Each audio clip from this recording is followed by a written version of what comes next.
I didn't literally seen a motherfucker whole stomach coming out of their body for some shit that was made from a jail cell, bro.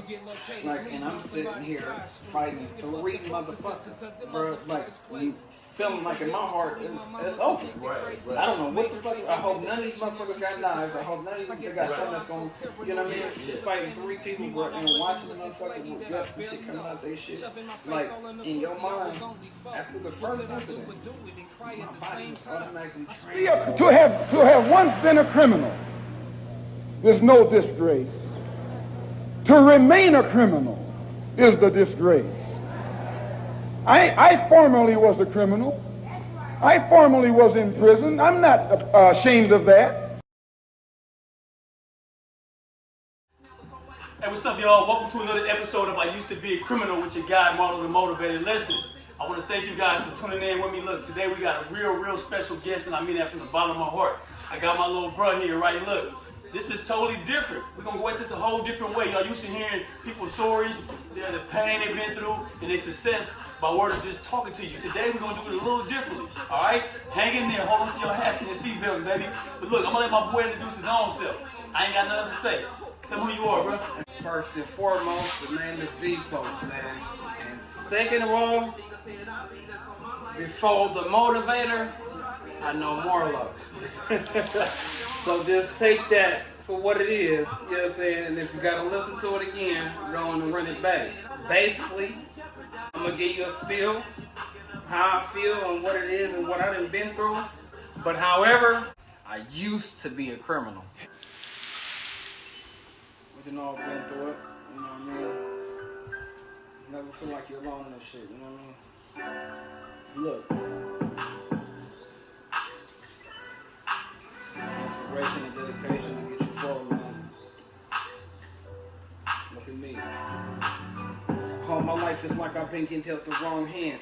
I had to write the shit so y'all can clearly understand. To be the man that takes more than a chain and gold teeth. You get located bleeding on somebody's side street. And fuck the foster system cause them motherfuckers played me. Put me through hell and told me my mama's addicted crazy. Made her take their medication and she's schizophrenic. I guess that's why I'm so paranoid and I keep a cannon. Meanwhile I'm living with this lady that I barely know. Shoving my face all in the pussy, I was only 4. What could I do but do it and cry at the same time? I swear to God I still think about that shit all the time. Wondering where my daddy at because I used to see him. Didn't know we loved to smoke rocks and he refused to leave him. Granny Geneva, I recall, loved me with all she had. But what's love if you grew up without a fucking dad? Still hella mad. It might have been a little different to get her ass whooping and tell me to sit and listen. He went to prison while I went to stay with Dixie Gaines. Look, that's my auntie, I love her to death, she healed my pain. She came and got me from that woman, I wish I could fight. My bitch still guessing when I jump when I'm asleep at night. I'm trying to make it right because of all the wrong I done.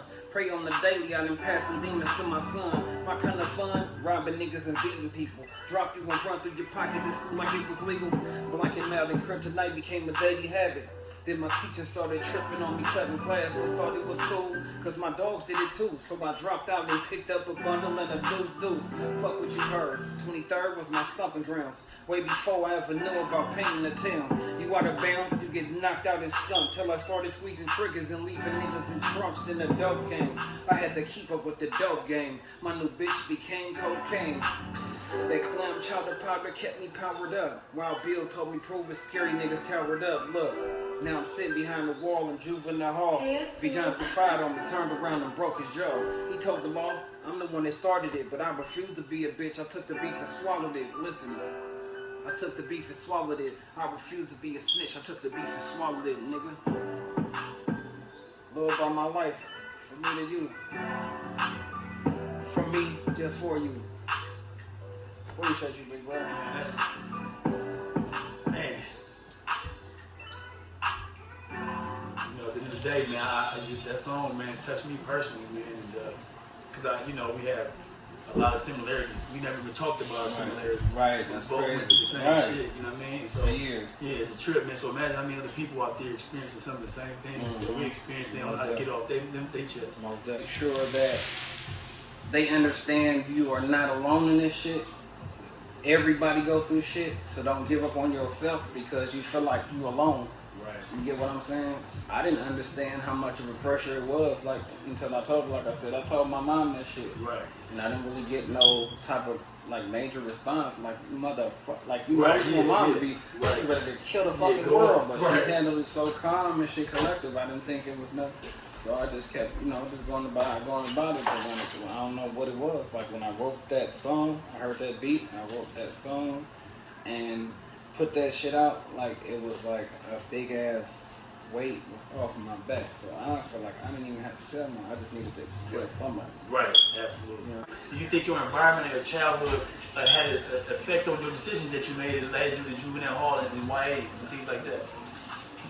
It definitely, where I grew up, it definitely had some influence on the decisions I made because of the people that I hung around. But while growing up, I didn't think that. Like, you know, the environment that I was in, because, like, I actually had hearing people, like, after the situation, especially, like I said, I mentioned in my music, were being sexually abused as a child and shit.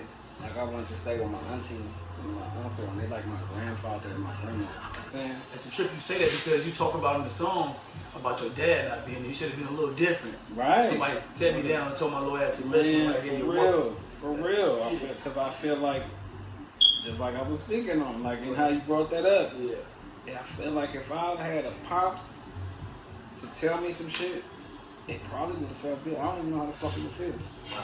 Yeah. Like, that's crazy as fuck. Like, I got, like, people that were father figures and shit, and that's probably why I probably used to listen to them and shit. Like, you know, it's cool to have a big bro. Like, what's up, big bro, you need me? Right. Like, if I'm Yeah, they need a nigga for the wrong shit. Like, you know what I'm most saying? definitely. Right, But, right. like, if Pops was there, Right. like, I'm for sure facts. He wouldn't Right. be having a nigga going around shooting nobody and trying to Dumb fuck, shit. you feel me? Dumb, Yeah. stupid shit. Like, Right. you know, that motherfuckers do when they little, you know what I'm Right. saying? Yeah. So, yeah, man, I feel like that shit is a major contribution, man, because a father figure, you can have a man figure, Right.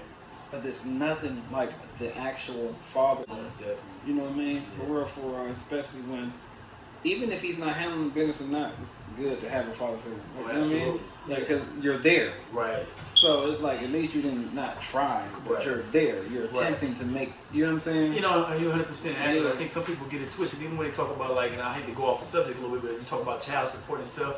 People talking about, you know, the money, which is cool. But at the end of the day, that time with the kid, that's Right. more valuable. Right. Because you first of all, you can't buy time. Can't buy time. You know what I mean? Like, So, can't buy yeah, time. so it's definitely important. Let me ask you a couple more questions before we get out of here. Yeah, good. If you had the opportunity to, you know, put you in the room with maybe 8-year-old P folks, right? What would you tell him? I would tell him, stick close to that schoolhouse. Responsibility is everything. Knowledge is power. Respect your elders and respect life. Most definitely, man, because that's all the shit that I didn't give a fuck about. Like, I did all the opposite. I didn't give a fuck about respecting no life. I didn't fuck about respecting no elder. I respected my family type shit. Right.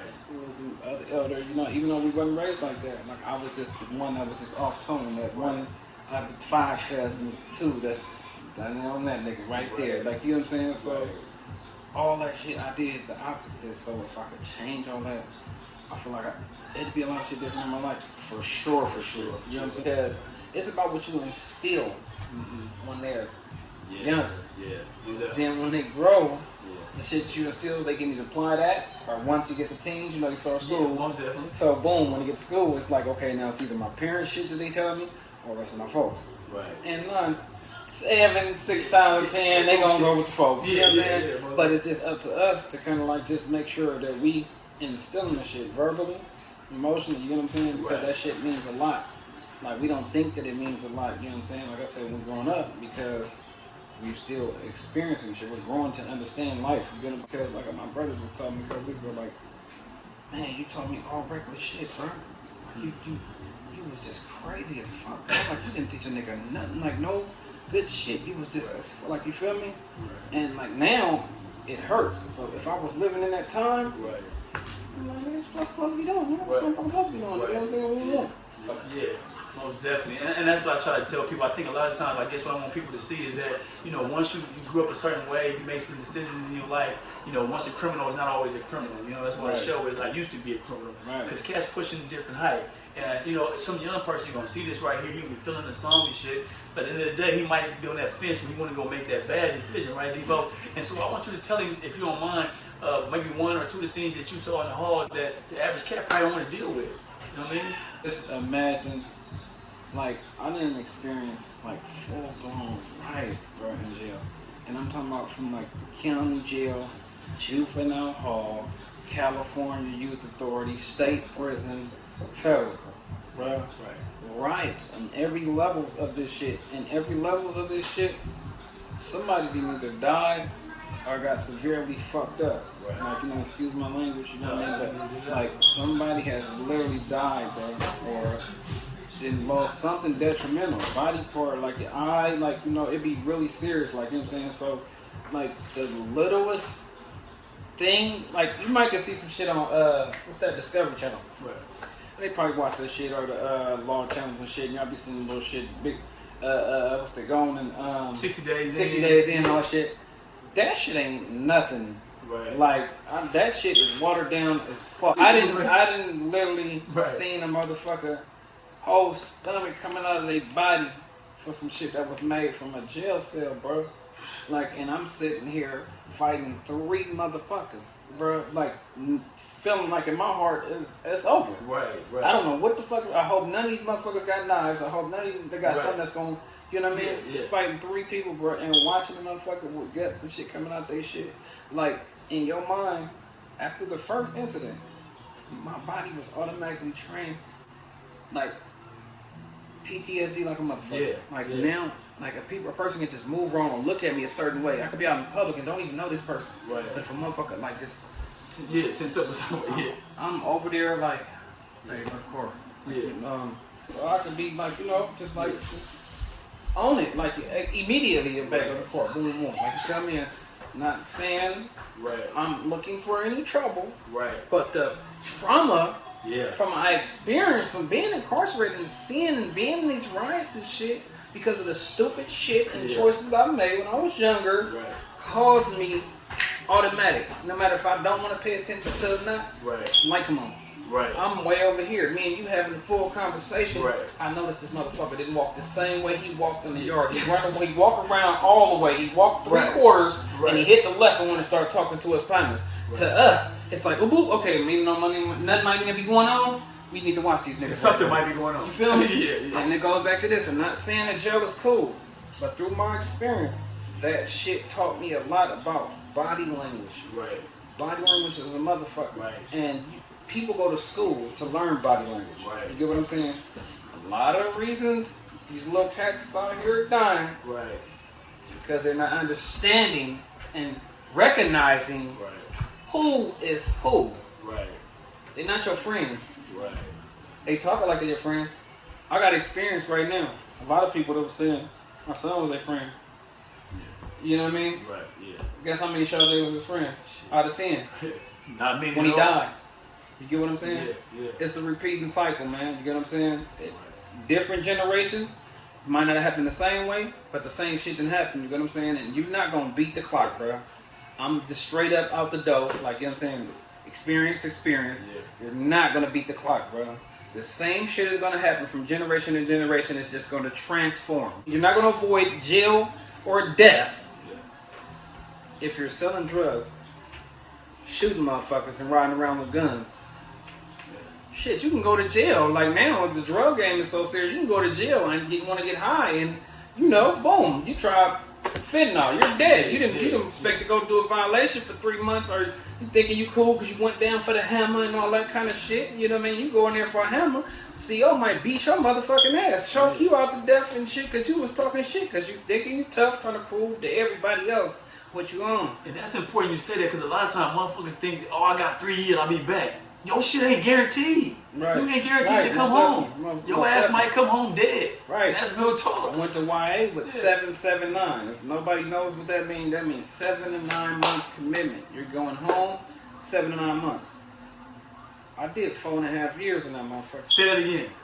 went home, went to Wyoming Youth Authority, to California Youth Authority with 779. And if you don't know what that means, because only like Alameda County, Oakland people get it. It's a 7 to 9 month evaluation. You get 7 to 9 months, you can go back home to your family. I'm so turned up in like who I am in these streets and worried about what motherfuckers see of me. I did 4.5 years in there because of that thought process alone. You get what I mean? So if you ain't listening to nothing else, and if you can't listen to that and get a big picture from it, you don't need to be in the picture. And listen, I hope y'all listening to what D folks is saying to y'all, man, because this is real shit. We ain't just sitting out here talking out the side of our neck. Real life shit, man. Look, I know I held you up long enough, man. I'm glad you sat down with me. But look, this is what I want to do. I want to give you an opportunity to tell the folks how they can watch you, how they can catch up with you, and all the shit you got going on. So Instagram, Facebook, whatever you got. Most definitely. My Instagram, all my social medias is dfolks2328. I'm working on the EP right now. I also got singles out. Never Lonely, Stand on It, By My Side. And I got another single coming out called I See the Light in about 3 to 4 weeks. But just stay in tune. It don't matter where you at, what you're doing, what time it is, man. Just stay in tune. dfolks2328. Alright, so yeah, y'all check my little bro out, man. Support him, go on there, follow him, buy his shit, and push it, man. Cause this is real music. Please do. It ain't a lot of that other bullshit we listen to on the radio. This is real shit right here. This is shit that the motherfucker really done been through, and I know even if you ain't expressed it yet, I know you've been through that shit too. So just stay in tune with me, man. All right, hey y'all, look, before I get out of here, I want to give y'all an opportunity. If you want to get on the show, or if you know somebody that want to come on the show, onto I Used to Be a Criminal, tap in with me at IusedToBeACriminal@gmail.com and get yourself on the show, or get whoever you know on the show. All right, look, tune in next week. We're gonna have another great guest. Once again, it's D Folks, my little bruh. Holla at y'all later. And once again, I used to be a criminal. Here we go. All right, we out. The king, ain't no sense in you even dealing with me. I was taught in the gutter, but I'm as sharp as a machete, being held steady, ready to jib it from your belly. Knowing to the minds combined would be a deadly rush of pain. It's friend of foes, and I ain't calling out names. Tried to change my ways from running wild to being cool. I'm sorry, mama, but this the best I could do, and I apologize. Since the age of 12 in jail cells, you dealt with my drama, mama. When you turn to drugs, I turn to thugs to receive lost love. I said, mama, this just ain't me. I know, but I was raised by the streets. Look, mama, this one's for you. Writing songs is the best I could do. At that time, a high was a high in your life. But for me, selling drugs was the high of my life. It was like adrenaline rush to touch that shit. Tickled a little up my nose, but I sold that shit. Before that shit, my living was some cold ass shit. My whole family calling me sneaky cause I showed that shit. I could control that shit. I was broke with no hope, receiving AFDC, but it wasn't spent on my feet. I swear to God, you're the only reason I stay sane. Every time I saw your face, it would relieve my pain, that eased my brain. My daddy was a ghost face nigga. If I was still young with a gun, I would've smoked that nigga. But I'm a real ass nigga, so I forgave y'all for lost years. But if y'all would've been prepared, I probably would be standing here making this song shed tears. I ain't trying to face the truth. Look, I'm sorry, mama, but this the best I could do. Never thought I'd see the day to where it'd be all good. We all should have really had a life worth living. Fuck being rich, cause now I see this life ain't shit. If the bitch is trying to get with me, she's doing it for the luxury suites, but wouldn't holler if I was walking on feet. The talking is cheap. Show me that you feeling for me. If you can't, ain't no sense in you even dealing with me.